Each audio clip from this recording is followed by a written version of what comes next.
Welcome to A Celtic State of Mind. I'm John Dykes, and today I'm joined by Natasha Meikle for the Axon Bulletin. Welcome back, Natasha, after the weekend where you covered the game for us at Easter Road. No Lawrence. Obviously, there's other things to be doing on a Tuesday that doesn't involve the Axon Bulletin. So I have no idea how he can have better options than being on here, but there we are. Now, talking of better options, I do have some concerns about Eddie Howe. Today, the big story on Sky Sports is that Roy Hodgson has officially announced that he's departing Crystal Palace. We kind of expected it, but it's now official. This is a manager who has an illustrious coaching and managerial career, which actually started off at Arbroath. His first coaching role was at Arbroath, believe it or not. Although you don't see that on Wiki. I don't know if he's tried to hide the fact, but he's obviously had a big career. He's gone instantly. Who's linked to the job? We've seen Eddie Howe linked to the job. And I'm looking through all the different kind of reasoning behind why he's not been announced as Celtic manager. There's lots of pundits out there, Natasha, who are confident that Eddie Howe has the job. Now, if that's the case, you're then left to wonder, is it due to this unfinished business at Bournemouth? We're waiting on X, Y and Z. What will happen if Bournemouth actually win promotion this pre-season? What if that happens? Does that affect anything? And anyway, if Eddie Howe is the man, why do we not just announce that?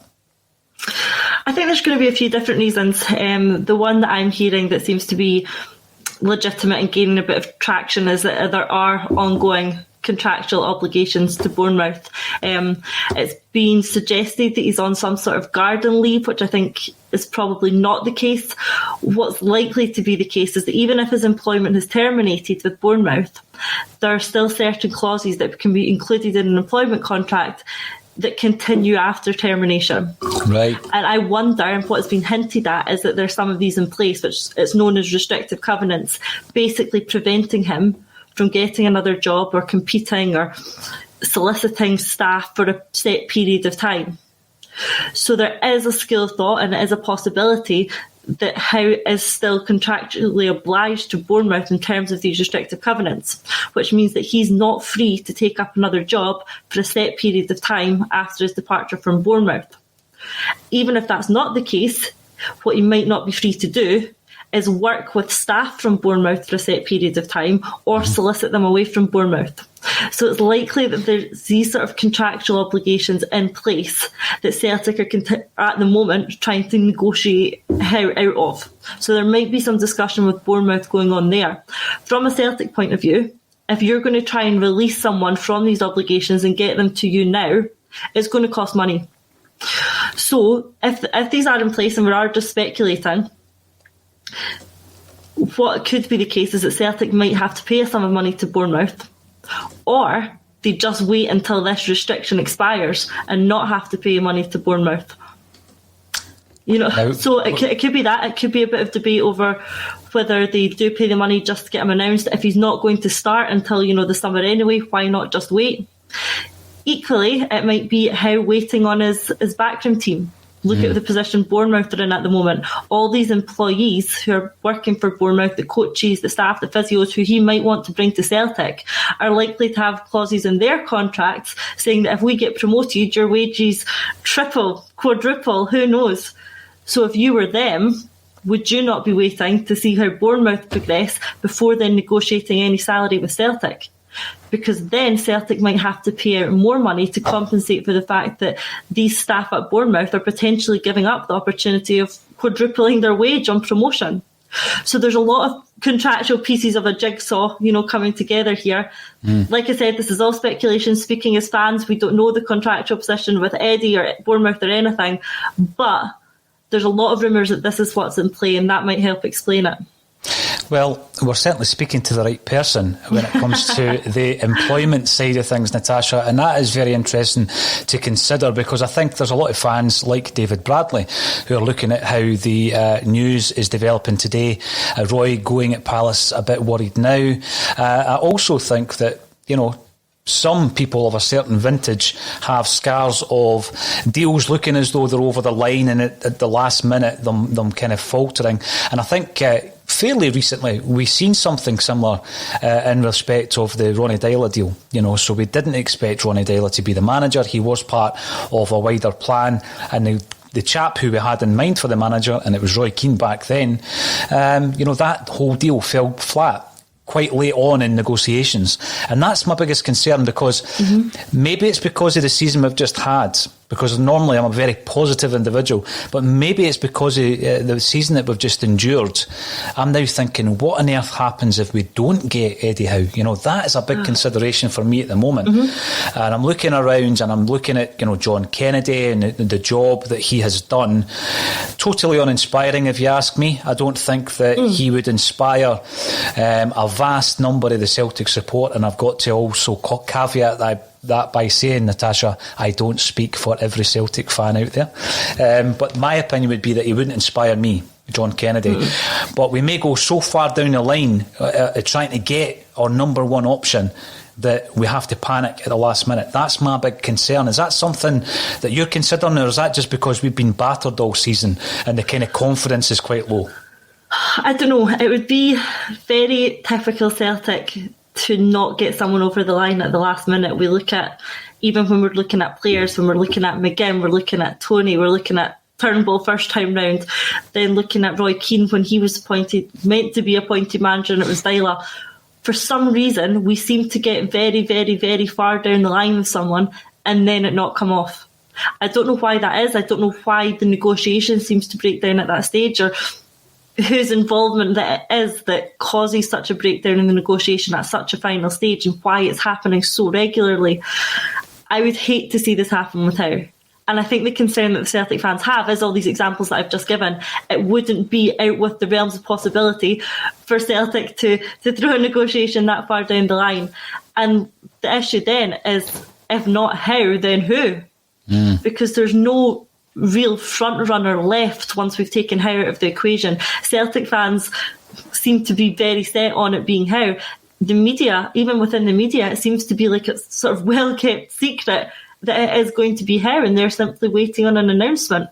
So if everyone is expecting it to be Howe and it isn't, I don't know where that leaves you. And I think Celtic have let this go on for so long without quashing any rumour, which they could easily do by looking to newspapers like they do so regularly. They could quash any rumour of Howe if they needed to. They've let it go on for so long, it makes me think it will be fine. And they must know that letting it go on so far and letting the fans' hopes get so high to not deliver Howe now would see even further disillusionment from the fans, and they really can't afford that at the moment. So I think they'll get him. I think it'll just be, like I'm saying, a matter of time. But I can completely understand why everyone's getting a little bit concerned and frustrated at the slow progress, especially when we see other clubs like Crystal Palace making movements. That's only going to unsettle the fans more, and thinking, well, what if Howe does go to Crystal Palace? If it's red tape, if we're jumping through hoops and there's an agreement of sorts, although not a contractual one, then great, and I understand why the club can't, liaise with the fan base. But there is a message coming through here from Patrick Murphy now. I know that yesterday's bulletin delved deep into the fans forum and also the communication the club have had with the groups, and some of those groups have made public their dissatisfaction with the actual forum side of things, and that's fine. We won't go too deep on that side of things, but it is relevant to bring up Patrick Murphy, who says, reports from Paul and Kev on fan meetings have given me the fear. Sorry, Patrick. They appear clueless. I hope you mean the club and not us. Maybe a bit of both. Celtic have never addressed how rumours. They're in perfect position to call it speculation if it doesn't happen. The thing with that is, we have obviously heard a discussion before one of the games on Celtic TV around Eddie Howe, gave us a wee bit of kind of a boost at the time. Stephen Welsh has also spoken about Eddie Howe in the last couple of days, and that's absolutely fine. But yes, the communication, I've got to say, it's been covered in great depth, so I'm not going to go too much into it, but I was left a bit baffled, I've got to say, because I did expect, not an all singing, all dancing affair with Dominic Mackay, but I did expect far more positivity around that discussion. It was very much like, we're in this situation, how do we get out of it? Now, I know that there's such an amount of things that they can't discuss with fans. I know that. But in such a scenario, I would have expected them to fill us with confidence. And that was the biggest issue, Natasha. I came away from that meeting thinking, are they really as rudderless as they appear? I really hope they're not. And then I think, well, let's say they are. Let's say that, all the way through this season, they were totally complacent, and I think that was the case. They thought they could throw some money at the squad, keep all the top earners and all the top players, and we'll be fine. We'll have enough to beat everybody and win the 10 in a row, and everything will be great. And we know what happened, and we're not going to go through that. There's no post-mortem because we've been doing it all season, Natasha. We know all the reasons why it went wrong, but surely they can't be sitting there thinking, oh, didn't see this happening, how do we sort this? They can't be in a situation. And if they are, then had they communicated, had they given us the engagement we've been crying out for all season, then that massive gap between their thinking and where we are would have been shortened by some distance if they had known, and I don't mean one individual, I don't mean one group, but if they had been engaging with us all season, and not just AXOM, all the other groups of fans, then surely they would have been better prepared for where we are just now. I mean, it's absolutely baffling, the communications that were coming out of that meeting. Kevin Graham describing it as the worst meeting he has ever attended yesterday's show. I agree with the comment that filled me with fear as well. And maybe Mackay hasn't had the opportunity to take hold of it yet. Obviously, we know that he's not in position yet. He's just there to get involved and learn, and it's still Peter in charge. But the fact that Mackay offered nothing at this meeting other than some platitudes and some terrible phrasing really concerns me. The club sort of framed this as a, consultation. They said that they were going to consult with fans on added value. They said that this is going to be a discussion. Why did they not come to the table with any suggestion? Why is it taken till now for them to say, well, what should we do about this? As if putting the onus on the fans. And even then, the fans, in terms of Celtic Shared and Celtic Trust, who did come up with a proposal, they don't appear to be dealing with. That doesn't appear to be on the table. So if they've no ideas of their own, they're not going to engage with the fan groups who did come up with ideas. I don't really see how they've got themselves into this position. We knew that this was coming. Halfway through the season, it began to look very unlikely that the fans were ever going to get back into the stadium. They knew that they were going to need to come good on this added value promise. Why it's taken till now, and they're all sitting around with no suggestions as to what this could be and no information as to what it could be. Honestly, it's mind-blowing. I don't understand how they've let it get to this position and how they think that it's acceptable for it to be at this position. The season's now over. Someone pointed out on yesterday's show, in 6 weeks' time, the direct debits will start coming out for next season. We know nothing about who the new management team will be. We know nothing about the direction the club are heading in. We know nothing about the value that we're going to get back on last year's tickets, if any. That's a really difficult position to then, apparently by the end of the month, be asking the fans to put their hands back in their pocket and fund another season ticket. It's a tough sale. It's a really tough sale. It's a really hard sale. And I know a lot of fans will be in a position where they'll pay anyway. A lot will. A lot will just happily pay the money and buy their season ticket regardless. But that, for me, shows a sense of entitlement on the board. I mean, the fans get accused of being entitled and used to winning and all of this. But for me, it's the board that are entitled. They assume that we are going to turn up quietly, pay them our money and go away without complaining. That's entitlement if they think that that's going to continue to happen. And while, yes, absolutely, some fans will continue to pay and will continue to turn up regardless of whether there's any refunds or value, whatever, we need to respect that there's fans who aren't in that position. And there's fans whose financial positions are difficult as a result of the difficult last 18 months that we've had. And so what I would say is to the fans who say, we'll just pay anyway, we'll just turn up, have all my season book money. Think of the fans who aren't in that position. Think of the fans who are struggling and are relying on some form of refunds from last year or some sort of discount going forward. Even if you're in the very fortunate position of being able to fund your season ticket next year, think of the significant number of people who won't be. And not only that, the club need to think about these proportion of people who won't be. The people in that meeting give a significant portion of their monthly wage to Celtic, and the people dictating that meeting take a significant wage from Celtic. So we're all Celtic fans, but we're all in very different positions, and I think that the club just aren't recognising that enough.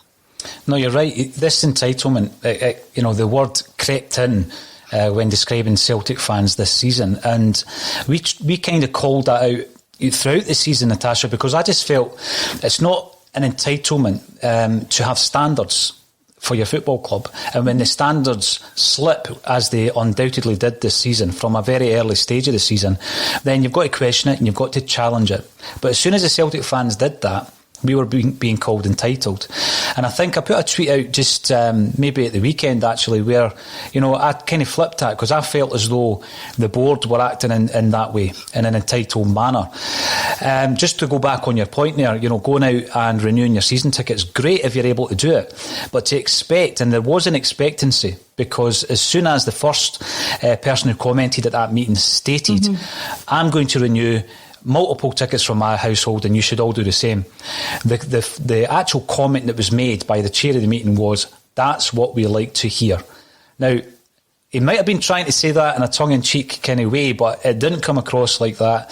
And if he was, then he needs to know his audience, because the Celtic fan base at the moment are so frustrated that every single thing that's said, you're going to analyse every word. You're going to analyse every single word. I described it as doom and gloom via Zoom, because that's what it felt like. That was the first time I ever attended a fans forum.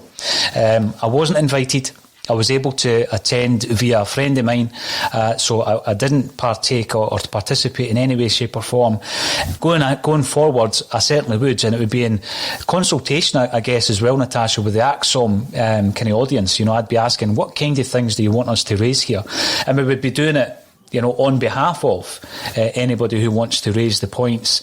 So for me, when I'm looking at some of the things that people commented on, one of them was Dominic Mackay's insistence on using the term noisy neighbours. How right was he, by the way? And we'll come back to that, because that was in advance of the weekend. But yes, it's one of these things where we are one club, we're half of nothing, right? We're not half of anything. And I think we really need to start, actually aspiring to be the club that we continually tell the supporters that we are. So if we want to talk about values, as Jim Orr has mentioned many, many times this season, then we just need to look at ourselves. We need to sort out our own backyard. The engagement element, and I always try to be as balanced as possible, the club are actually going to be engaging with the Celtic State of Mind on Thursday. And hopefully we'll be able to build a relationship where, in terms of not just access, Natasha, but that will be part of it. In terms of engaging with the club, that will improve as next season goes ahead. We've made some inroads this season, but I'm hoping that we can access the club far more going forward. And I believe that is no coincidence that that's happening with the incoming Dominic Mackay as well. I think he's had a big part to play in this change, this shift of attitude towards fan-based media like ourselves. Yeah, absolutely. By what all accounts, Dominic Mackay is big on fan engagement and things like that. So now I want to see it in practice. I don't believe any of the meetings that we've heard, the fans forum meeting or the one before that, I don't believe they were great examples of engagement. So what I want to see from Mackay going forward is his own idea of what engagement is, and for him to show us what he's all about in terms of that. And do you know what else? It'll be mutually beneficial. It'll be beneficial for the club to have that level of engagement, and it'll be beneficial for the fans to have that level of engagement. And having those two sort of more aligned will help fix this disillusionment that we see at the moment among the fans. So it can only be a positive. We're not asking, Celtic Trust aren't asking, the affiliation aren't asking, none of the supporters group are asking to have, consultation and a say in all the decisions of the club. We're not going to ask for a vote on the new manager or any of their board meetings. But what we are going to ask for is to be engaged with and to be discussed with directly, and for the club just to be a bit more open and transparent about some of the things they do. We don't want to find out about it through newspapers and leaked sources and pundits. We want the club to have that relationship with the fans where we do discuss things directly. It's difficult. I know we're a large fan base, and I know that sort of communication is going to be impossible. You look at clubs like Partick Thistle, for example, and one thing they do regularly is have the manager, the chairman, the CEO, whoever, in a room with the fans, taking questions, having a discussion. That's not very easy from a Celtic point of view because of the size of the fan base. So those things like the Fans Forum try and address that. But what I want to see from Mackay is his innovation in terms of accepting, yes, this is a massive fan base. How do I engage with that? And how do we have proper communication channels between these groups? And I'm not here to give him the answers. I want him to have the answers. He's meant to be great at engagement. Come and tell us how you are going to engage with us and how it's going to improve the relationship between the fans and the club. I've always felt that there could be more engagement, Natasha, with the fan base. I mean, you take a simple thing, like every single pre-season now, there's a massive launch of kits. Now, these kits, times 3, every single season, are being sold to us, the punters, the fans, the season ticket holders. Yet, I've only heard of one occasion where there was consultation with a fan base, and it was very much generic. It wasn't, presenting you with 4 different options and saying, what do you think would work? Because we're the people that actually buy these jerseys, if not for yourself, then for your nephews and nieces and kids and all this kind of stuff. And I remember Kevin Graham, in actual fact, telling me that at a similar kind of meeting, when it was in person, they were speaking to some kind of brand expert who was working alongside New Balance, it was at the time, who were trying to pitch, believe this or not, that Celtic might conceivably have a blue away kit. And New Balance were trying to sell this idea at one of these forums. This is true, and it just showed you how far out of touch they were. And that wasn't a million years ago. That was during the 9 in a row campaign. That was under Brendan Rodgers. And they were trying to say, well, but, blue sports jerseys sell X amount more in the States than green and white ones, or some of the various other colour schemes we've had, yellow away jerseys, black away jerseys. Incredible, but it happened, and it happened at one of these forums, and it just shows you the actual this vortex that these ideas go into, and without even consulting with the Celtic fans. A worse kind of example of that, or was it? Probably, yeah, because it went into play, was under Terry Cassidy, whereby there was obviously no consultation with fans. He did whatever he wanted. He was a chief executive way back in the 90s. He was the first guy that gave Peter Lawwell a job at Celtic, by the way, back in the 1990s. And he did a deal with People's Ford, which allowed red, white and blue in the front of the green and white hoops. And, the outrage at that time. And even yet, when you look back, red, white and blue, no way at that time would Rangers at that stage would have had green, white and gold, or green, white and yellow on their, green, white and orange on their jersey. Absolutely no chance. But it showed you how out of touch that guy was. And I sometimes wonder, although things have come on leaps and bounds since then, Natasha, just how close that gap is, because I'm not sure it's getting any closer. And I'm hoping that Dominic Mackay changes that. Yep. I can't remember which club it was down south. Was it Chelsea? Someone will remind me in the comments, who are going to have a fan at their board meetings. Not in terms of having a vote, not in terms of being a director, just having fan presence at the board meeting, just to provide that element to it. Now, I think what Peter Lawwell and Dermot Desmond and the likes will say to that is that they are Celtic fans, but we've discussed at length how they are quite out of touch with the everyday Celtic fan. I think it's a great idea to have that sort of representation at the decision-making process, not to have a vote, but simply to offer a red flag if the board are going way off tangent, and that the fans can see that and stop it at that early stage. And, it's just a case of having someone there at these meetings to put their hand up and say, listening to that idea, the fans will hate that. Yeah. Just making them aware. It doesn't mean that they have to not do it. It doesn't mean that they have to change their thought process. Just making them aware of what a fan feeling will be on that. Now, like we've said, there is no one Celtic fan who can represent the entire fan base. We're all different. We all have our own views. But we could have someone, a group of people, a collective available for these meetings who are able just to make sure that the Celtic ship is not being steered away from our values and what we think our club should stand for. So I think that the club in England, Chelsea, doing that is is a great idea. I'd like to see Celtic consider that as part of better engagement, because I think, again, it's coming back to that mutually beneficial thing. The club could be prevented from making some absolute howlers. Maybe someone there in these meetings could prevent them completely dropping the ball on some of these things. And then the fans would be prevented from the club making these howlers. So again, mutually beneficial, and I think it's a good idea going forward. I can just imagine you, Natasha, sitting at that boardroom table with a hand up saying, about that blue away jersey, Dominic.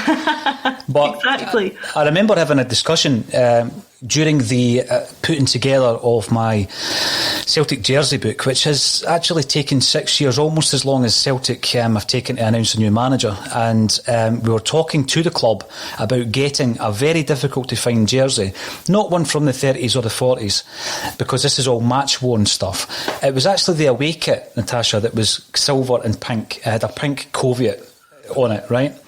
And the reason it was difficult to find is because we never wore it. So we couldn't get a match-worn jersey because we'd never worn it in a game. And I remember they were able to supply it, and I went through to Celtic Park with a photographer to take a picture of it. And during that discussion, they were saying that there was something like 15,000 of them in storage because they couldn't shift it. I mean, what did they do with them? They would have been difficult to move. And I think if you asked 1,000 Celtic fans, 100 Celtic fans, their opinion on that jersey before it went into production, they would have given you their view on it, and it might have been a bad idea to go ahead with it. By the way, again, I'm sure there are Celtic fans out there who loved that shirt, but it probably was one of the least successful Celtic jerseys in terms of sales. No, it wasn't a Celtic jersey. That was Did I hate it in terms of a top? The grey and the pink is kind of the colour scheme I've got going on behind me. You'll see I didn't hate it in terms of a top, but it's not a Celtic jersey, and a fan present just at that decision-making process to say, you're going so wrong here, could have prevented that from happening. I know, it is quite a concern. Shameless plug for the book as well, but there you go, it might be out at some point this year. Big shout out, actually. I got a message just this morning. I would like to say hello to John Allen from Cumbernauld. John watches the ACSOM Bulletin, Natasha. He has recently retired and he has been filling an hour of his day watching ACSOM. So welcome to the show, John. Delighted you're enjoying it, and hopefully we can talk about more positive things going forward next season, because there's been a lot of doom and gloom over the last year. Now, Ewan Stars, who comments quite a bit, thanks for getting involved. Ewan, you're commenting on YouTube, says this is going to be the biggest rebuild in the club's history if we don't start it soon and announce a new manager. This could be the worst rebuild ever in Celtic's history. My big concern about that, and I'm like every other Celtic fan, I'm reading all the gossip, the comings, the goings. We know that Laxalt and Kenny are gone. I don't think they'll be coming back. We've been linked with people like Siriki Dembele. Now, this is an interesting one because he's the elder brother of Karamoko, and he used to play for the Jimmy Johnston Academy out at Cathkin Park. Very useful player in actual fact, but he's out of contract. But the reason I bring that one up is Peterborough. You may be familiar with Dara McAntony, who owns the club. Dara is going to be appearing on a Celtic State of Mind in the next couple of weeks, where he is going to be discussing Celtic's future in relation to a British Super League, Natasha. So, very interesting chap. And that'll be an interesting chat as well. He's a big Liverpool fan. I'll see what he thinks of Celtic's proposal to join a British league. We'll see what he says about that. Lewis Ferguson. Yeah, and by the way, I don't know if you've ever seen him on Sky Sports, but he adds some real charisma to what is often quite a dull performance on the news bulletins. He comes in and he's blunt. He just says it like it is. So I'm looking forward to chatting to him as well. Yeah, look forward to hearing it. Now, the rebuilds, Lewis Ferguson from Aberdeen, Aaron Hickey coming in from Bologna. We already made 300 grand off of his move. I could go on. Odsonne Edouard being chased by Brendan Rodgers. It goes on and on and on. Now, with so many comings and goings, what I'm going to be asking, even if we bring in Eddie Howe, and I'm trying to remain positive about that, Natasha, even if we bring in Eddie Howe, one pre-season is not going to be enough, is it? I mean, you're going to need a magic wand to turn that around in one pre-season. I mean, 2 months ago we were saying we were short on time, so I have no idea what we are now. Very, very, very short on time. There's far too much needing done before the qualifiers, before the start of next season. And not scaremongering, it's something that's been brought up few times before, this size of the rebuild that is needed is potentially not a one-year rebuild. And I think we're at the stage that we're going to have to accept that. When you look at the number of players that are going out the door and the number of players we're going to need to bring in, that's going to be very difficult to get right in one transfer window. Not only do we need to find them, we need to sign them, we need to integrate them into a squad, and we need to find a way of making potentially 10 new players play together. That is very difficult, and that sort of thing doesn't happen overnight. On top of that, it's going to be a new manager, it's going to be a new captain, we're going to lose a lot of leaders from that dressing room. This is a very, very big task, and it's so important that the manager we get in, hopefully Eddie Howe, is capable of achieving that. The time he's got to do it is going to be a massive challenge. All I can hope is that Howe is already, in all but legal terms, signed up to be our next manager and has started planning already. I hope that the minute he is in the door, he is ready to go, not just in identifying players. I hope that's already been done. I hope he's been watching us for the last few months. I hope he's been speaking to John Kennedy and identified the areas in the squad that are going to need improved and players brought in. And I hope that we have a list of people that we are ready to go out and get the minute that the new manager gets in the door. Because we need these players in sooner rather than later so that Howe can start working with them, so that we can start getting an integrated team ready for the Champions League qualifiers. Because before we know it, and how many times has it happened, we're going to go into a qualifier with a makeshift defence. It's going to be Ralston and Welsh and Henry. Beaton. I know. And again, it's this makeshift team. And the frustrating thing is that it didn't need to be this rushed. I know it's been a big task, but Lennon's been gone for nearly 10 weeks now. We could have had, if we'd really wanted, since January to start preparing for next season if we'd just made some decisions a bit quicker. So there was no need for it to be this rushed. And the real concern is that we're going to try and do an impossible amount of work in a short period of time. We're not going to hit the ground running when we need to, and that you're just going to start seeing that momentum swing further in the wrong direction, and we need to be pulling it back. We need to hit the ground running the minute this season kicks off, and we've not even started yet. We've not even started. And, just listening to you there, Natasha, I'm thinking back to those kind of early months of the year where it was obvious. I mean, Eddie Howe's on the screen right now being linked to the Crystal Palace job. It was absolutely obvious to Celtic supporters watching this unfolding that, big changes had to be made.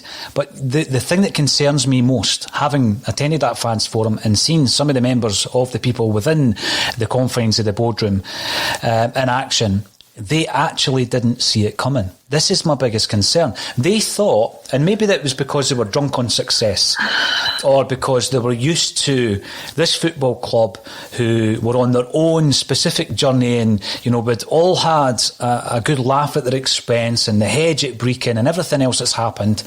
They will never catch us. We were so far ahead. And this was the attitude and the complacency.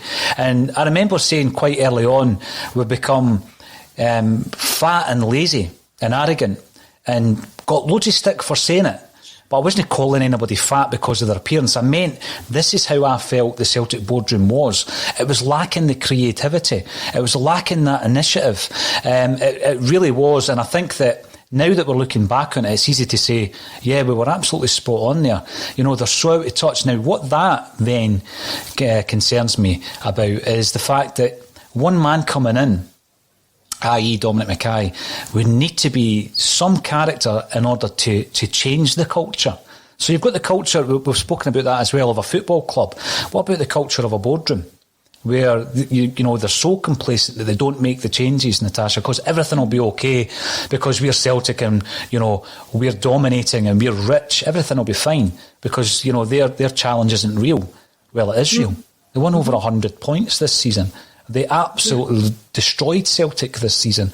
And going back to not just the complacency of the boardroom, but last Wednesday was a very, very interesting discussion, which you were part of, where the great Pantheon 1-8, who spoke as though he had some kind of inside track on Neil Lennon's thinking, he also, I felt, was very complacent around about the real challenge. Now, that challenge, the signs of that challenge didn't happen this season. The signs of that challenge happened in the League Cup final when Julien scored a winner against the run of play, when we were under the cosh for most of the game. And, you know, in no other occasion I can remember as a Celtic fan did a goalkeeper play such a part in a victory as Fraser Forster did that day.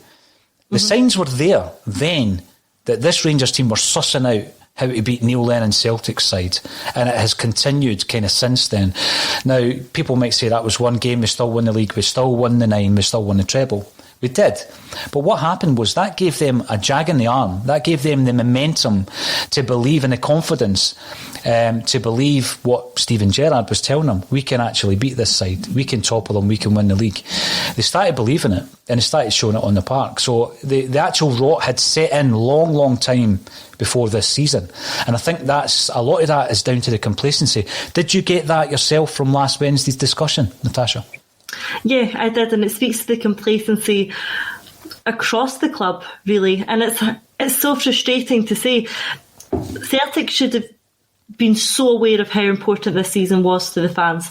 We've been going on about it for 9 years. The board were in no doubt how much the fans wanted 10 in a row. They knew that. What they should have done was put beyond doubt that Celtic were going to achieve that. Not just be sure that we were going to win it, put it absolutely beyond doubt. And they failed to do that. They failed to appoint the right manager, and then from there it just filtered down. We've signed the wrong players. The manager didn't manage to get a performance out of the team, but it started at the top. It started with the board's failure to put beyond doubt the fact that we would beat Rangers this season. And like you said, the warning signs were there. We warned them not to fall asleep at the wheel, and it's almost exactly what we did. That cup final we got away with. In hindsight, if we hadn't won that cup final, would that have given the board the shot in the arm they needed to recognise the threat of Rangers and go out and address it? On the other hand, I think what they would argue, and certainly what our friend Pantheon argued on Wednesday night, is that they did address it. On paper, Celtic's summer transfer window was what we were looking for. They got in that big no-nonsense centre-half in Shane Duffy. They sorted out the left-back position by getting a full-back from Milan on loan. They got El Yunusi back, apparently £50 million player. They kept their best player in Edward. They kept another best player in Ayer. So they did address, they signed another striker at $5 million or however much he was in Ayeti. They did address the key issues. So the board could sit back and say, we did what we thought we needed to do in the summer to win 10 in a row. They got it wrong. They got it completely wrong. It started with the manager. It's then progressed onto the players, but they got it wrong. And that's where they need to have a bit of ownership and not sit in these fans' forums meetings and say, you know what, we tried, it was a bad season, we'll chalk it up, pay us more money. And I don't think there's been any ownership from the club or any apology from the club that their bad decision-making really let the fans down this season. You're right. You're absolutely spot on, and that's what concerns me, that the same decision-making may go awry this pre-season, and I'm not trying to be negative, but they did seem to place a huge amount of the blame on Celtic fans not being in the stadium and the impact of COVID. And I think time and time again, yourself and Amy primarily were pointing out that, all clubs had to deal with the same scenario. Now, on the one hand, we go on about the Celtic support and how we're famed throughout the land and further afield, Natasha, for what we bring to the club. And we have managed to defeat, against the odds, time and time again over the years, European nights at Celtic Park. There was a time where it was a fortress and people didn't want to come and play us. We could beat teams like Barcelona and we could go on, and the great nights that we've had. And a big part of that, undoubtedly, is down to that energy, that atmosphere that is created by the Celtic fan base. 100%, I get that. But in terms of trying to attribute responsibility or shift blame, if you like, you can't just use those two examples as being the reasons why we fell so short this season. One of the other things that's coming through on your point, Martin O'Neill, it could well be Marty, that used to manage the club a wee while ago. Chelsea, Spurs and Liverpool seemingly have all agreed. Yes, Martin is talking about getting the fans' representation in the boardroom. Again, it doesn't necessarily mean you've got a place on the board, but you are assisting that liaison between the fans and the club to say this is a good idea, this is what the fans are saying. So yeah, I think it's the way forward. Another thing I've mentioned a few times is that, as well as the supporters, and we've obviously been suffering for the last year, a lot of the ex-players, Natasha, have also been suffering. And where would Celtic be without our ex-players? And I think that one of the things, if I do get the opportunity, and if I don't, then I'll make the opportunity to make the point that Celtic really need to embrace and modernise the Former Players Association. Because I've heard some horror stories about players who have played for Celtic with distinction successfully over a period of years and decades even in some cases, and these players really suffering through the last year. And you ask yourself, what do we as a club do for them? Well, the answer is not a great deal.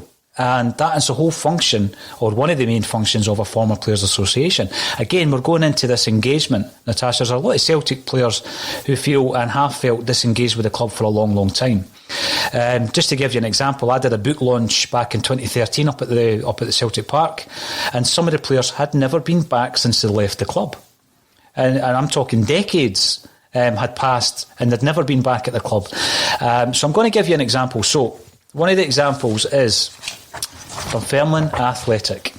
So that arrived this morning, and that is the Former Players Association monthly magazine that we get because we actually contribute to the Former Players Association. A Celtic State of Mind do. Now, what they ask for is they ask for £20 a year. The Dunfermline Former Players Association asks for £20 a year, and they look after their former players for £20 a year. So they obviously have a lot of members, and if you are a former player, they make sure you get into the games for nothing. They make sure that you get hospitality treatment throughout the season. Not every game, but they also ensure that you get invited to club events to make you feel as though you are part of this community of ex-players. And also, though, if you're struggling in terms of your mental health, addiction problems, you need an operation, and it would assist your life and make your life a lot better if it was done privately rather than having to sit in a waiting list, Natasha. They will assist. It's time for Celtic to modernise what we have as an FPA and look after our ex-players as well. And that's something I think collectively as AXOM we're going to be pushing for that moving forward as well, Natasha. Yeah, just want to echo all of that. Couldn't agree more. When you look at the club and when all the fans sit back and think of what are the values of the club, what is the ethos of the club, what do we want our club to stand for, then I absolutely believe that looking after our own and looking after our ex-players is very, very highly up there. So definitely a cause I support. Particularly one incident comes to mind for me, which made me think a lot about how the club treat our ex-players, is that I was in an area of the club after the game having a drink, and Pat Bonner was at the next table also having a drink. The club stewards came and removed Pat Bonner from the bar because he didn't have the correct pass on. He didn't have the right pass to be in that section of the stadium. Now, for me and for all the fans round about, they were saying that Pat Bonner should be allowed anywhere in the stadium that he wants to be. He's one of our own, he's an ex-player, and we should be looking after him. But no, while sitting, having a drink at the table, he was asked to leave. Everybody round about offered him their own pass, but no, he was actually made to leave the area until he could go and sort of pass out. And that, for me, is just awful. And that is not how we should be treating our ex-players, and certainly more needs to be done from a Celtic perspective and making sure that we do look after our own players. Taking that example you just gave there, making sure that they all have access, hospitality access to every game. Why not if they want it? So yeah, that one for me is certainly maybe about how we deal with our players. That's incredible. I mean, Pat Bonner, Jockstein's last signing at Celtic, he made over 600 appearances for the club over 2 decades. That's incredible to hear that story. That's the first time I've heard it. I mean, what I would expect is any Celtic player, any ex-Celt or a widow of an ex-Celt should be able to turn up at the reception at Celtic Park and be led down to a wee office which is inhabited by the FPA, and they can talk in confidence, or they can meet up X amount of times a week in the park, in the stadium, in one of the lounges that isn't being used during the week, Natasha, and you know, there would be someone liaising. I mean, how many liaison officers would you require for ex-players if we've only got one for our millions of fans all over the world? We've got one liaison officer for the fans. You wouldn't require more than one liaison officer for ex-players, and I think it's something the club really needs to look at. Now, David Turnbull, when we look back on this season and we think, well, what do we remember positively about this season? I don't think anyone would argue that David Turnbull is one of those. We went for the 10, we lost the 10, but we found a 10 in David Turnbull. He has been named the PFA Young Player of the Year. Surely he will be named in Steve Clarke's squad for the Euros, Natasha. Yeah, I absolutely agree. I think he must. When you look at some of the players that have had to drop out of the squad, McBurney and McLean, and there are gaps there. I know James Forrest will go in and fill one, but I think that when you look at what Turnbull's achieved this season, Turnbull has to be one of the names in that squad, and I'm sure he will be. Maybe controversially, I was surprised that he was named Young Player of the Season. I was surprised at the shortlist, first of all, and I was surprised that Turnbull won it. Turnbull, for us, has absolutely been a shining light of the season.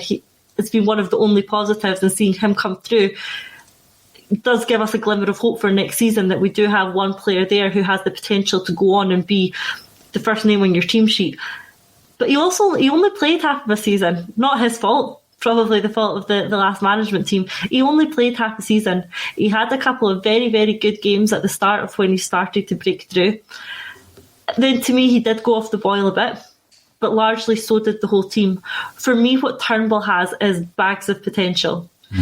Loads and loads of potential. And a new manager, someone like Eddie Howe, I think can get a really, really, really good player out of Turnbull, and I think he does have the potential to go on and be like our next Stuart Armstrong. He's not there yet, but what's exciting for me about Turnbull is that I see that potential in him, and I hope that he can go on and achieve that.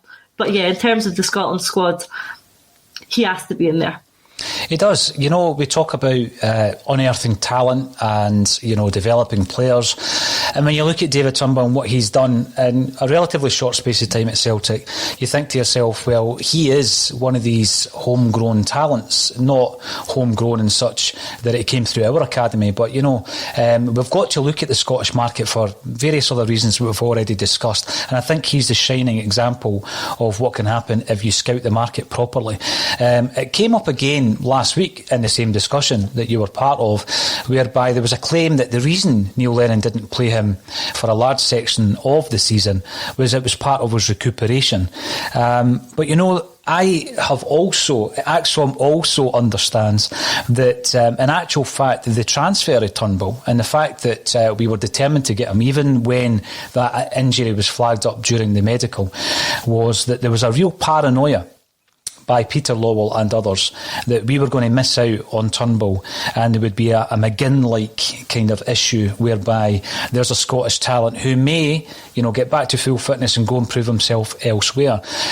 So in terms of him being a Neil Lennon signing, I'm not sure. I can't say for certain that he was a player that Neil Lennon was looking to sign and thereafter decided to play sparingly due to his recuperation. I didn't buy that at all.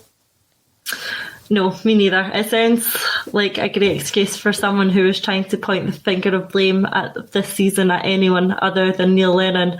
I simply think that Lennon, Kennedy, Strachan didn't give enough opportunity to players like Turnbull and Sorrow. I think that was it. I think they realised far too late that we needed to mix it up a bit. I think that they decided to stick with the tried and tested team, that tried and tested midfield. There was a lot of sentimentality about the refusal to drop Brown, and I think it was that reason that Turnbull and Sorrow didn't get their chance. I think that's the only reason. And once they did start to get their chance, then we saw the benefits of that. For some reason, Sorrow dropped off a bit, but Turnbull was sort of kept in and around the squad. Obviously, with Brown now departing, Christie likely departing, we're probably going to see over the summer and the qualifiers at the start of the new season, Sorrow and Turnbull, perhaps, hopefully with McGregor being the real sort of shore of that midfield. Well, you mentioned Scott Brown, so that was a nice bit of linkage. You were one of few that actually seen live his final game for Celtic. It was a disappointing game. It was a bit of a boring end of season kind of pace. Not a great way for Scott Brown to bow out, but regardless of what happened this season, you've got to look at Scott Brown as being a modern day legend of Celtic Football Club, and it will be interesting to see him coming back as an Aberdeen player. Interesting enough, Shea Logan has left the building, but that's probably because Bruni has joined and chased him out the building. When you look at Scott Brown, do you think we should have done more to keep him at the club? And I don't mean as a player playing 40 games a season, Natasha.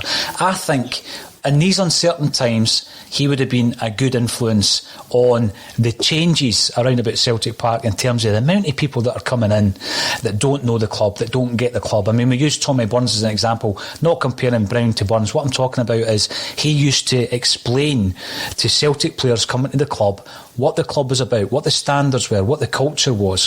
One story I heard, it was actually at a Tommy Burns supper, and it was Alan Ruff was telling the story that he got a move to Celtic very late in his Celtic career, in his football career rather, where he moved from Osasuna to Celtic very late. So he'd had his career with Thistle and Hibs, and he was no longer playing for Scotland, but Celtic had a crisis in terms of the goalkeeper because the aforementioned Pat Bonner was injured, and we brought in Ian Andrews and it wasn't working. We brought in Alan Ruff, and Alan Ruff went up to Celtic Park, and it wasn't a director and it wasn't a manager who was waiting for him at the front door to welcome to their club. It was Tommy Burns. So when I'm thinking about Brown, Scott Brown, I'm thinking he knows this club, having been there for 14 years. He knows the ins and outs of this club, and I still think we might rue the decision not to keep him there for at least another season.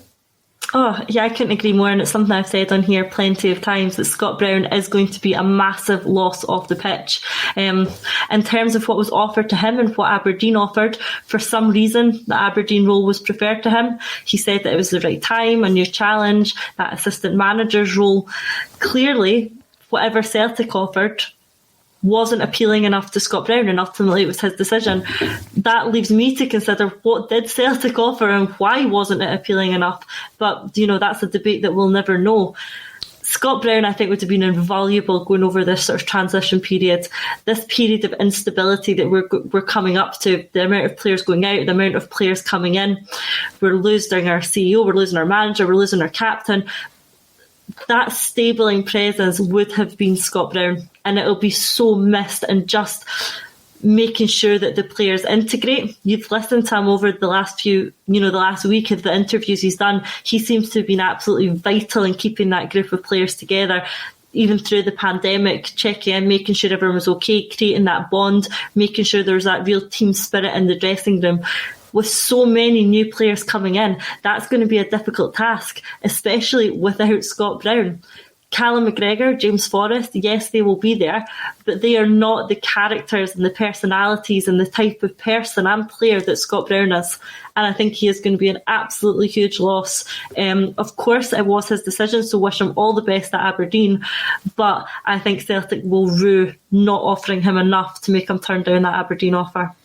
I just look upon it, like you say there, it's almost as if we've lost three heads of department all in one fell swoop. Peter Lawwell, Neil Lennon, Scott Brown. And if there was one that could have stayed, I reckon that, Scott Brown could have. And, someone is coming in. Actually, we've got a comment here from the underwater cabbage salesman. Welcome to the show. No, Scott Brown was physically past it. Robbie Smith points out that he still wanted to carry on playing. He wouldn't get that at Celtic.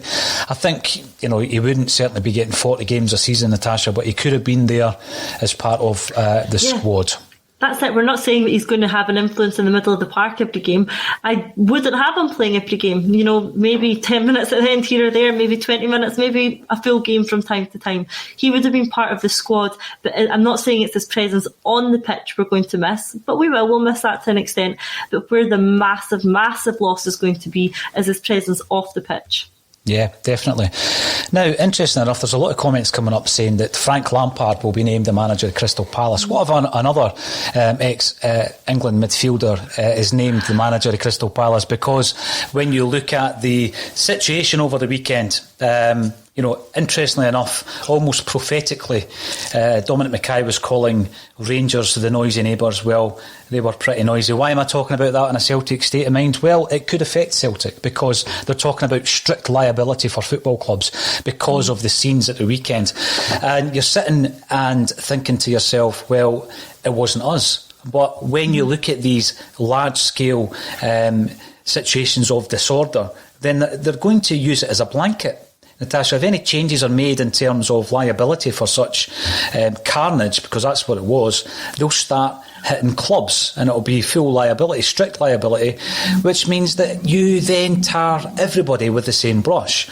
I mean, what I would implore everybody out there to do is Andrew Smith. Andrew Smith is a fantastic writer and a very lovely human being. I've had the privilege of meeting him as well. He wrote a fantastic piece in The Scotsman. He wrote an article and it was all around Rangers, the superiority syndrome. Have a read of it because he is on point. He gets it absolutely spot on, Natasha, because we're not just talking about something getting out of hand. This is deeply inbuilt belief systems in a group of people whereby there is no self-reflection on this, by the way, by the club or anyone else who was involved. This is anti-Irish and anti-Catholic hatred on a massive scale.